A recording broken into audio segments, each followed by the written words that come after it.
Dallo stadio Giuseppe Lopresti di Palmi, amici di Wisport, un cordiale saluto e bentrovati con la sesta giornata del campionato di eccellenza calabrese. La Palmese di Mister Crucitti, dopo la sconfitta per 2-1 contro il Soriano, ospita il Bocale, che nell'ultimo turno ha pareggiato contro il Cittanova. Vediamo la formazione nero-verde per affrontare questa sfida: Zampaglione, Espasa, Gomez, Tapia, Novo, Dezza, La Vecchia, Gandini, Paceco, Catalano, Gomez. Le due formazioni fanno i loro ingressi in campo: tenuta verde per la Palmese, tenuta rossa invece per quanto riguarda del Bocale. Arbitra la partita il signor Falbo, sezione di Catanzaro, assistenti Paonessa di Cosenza e Lavarra, anche lui della sezione cosentina. Tutto pronto a un Giuseppe Lopresti gremito. Partiamo con il film del primo tempo. All'8º Paceco prova ad accentrarsi, cerca il destro, il pallone finisce direttamente sul fondo. All'11º calcio d'angolo per il Bocale dalla sinistra per Arigò, colpisce di testa da ottima posizione, spreca il possibile vantaggio. Minuto 12, il pallone in verticale, il cross dalla destra, la conclusione del numero 10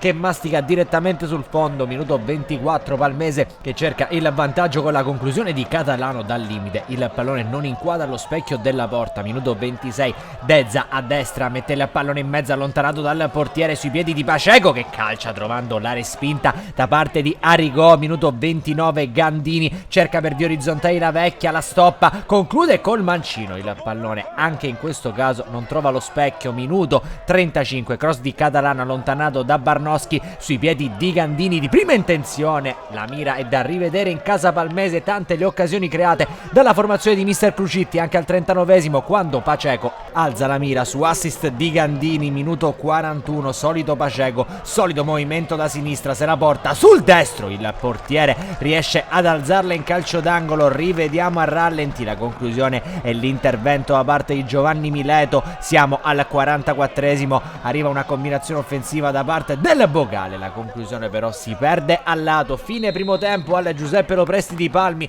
ancora reti bianche tra Bocale e Palmese, sicuramente ai punti meglio i nero-verdi, ma il gol che sblocca la partita ancora non è arrivato. Passiamo al film della ripresa grazie alle immagini a cura di Mirko Giacobello. Dezza mette in mezzo, batti e ribatti, c'è una conclusione da fuori da parte di La Vecchia, ancora una deviazione, quella con la mano di Barnoschi è più che sospetta per il direttore di gara, però si prosegue. La Palmese non si arrende, arriviamo al 65esimo, Paceco fa viaggiare per Gandini, il pallone aperto a destra dove c'è Dezza, salta l'avversario, va in diagonale e Dezza trova il palo interno e poi la rete. 1-0 della Palmese dopo tanti tentativi, arriva al 65esimo il gol che sblocca il risultato. Al minuto 67 viene espulso Moschilo e questo un episodio arbitrale che ovviamente può condizionare l'andamento del match. Bocale in 10 uomini. 76esimo, la Palmese parte in contropiede che viene guidato da Gandini, appoggia su Paceco da buona posizione, stavolta la sfera termina alta. Minuto 79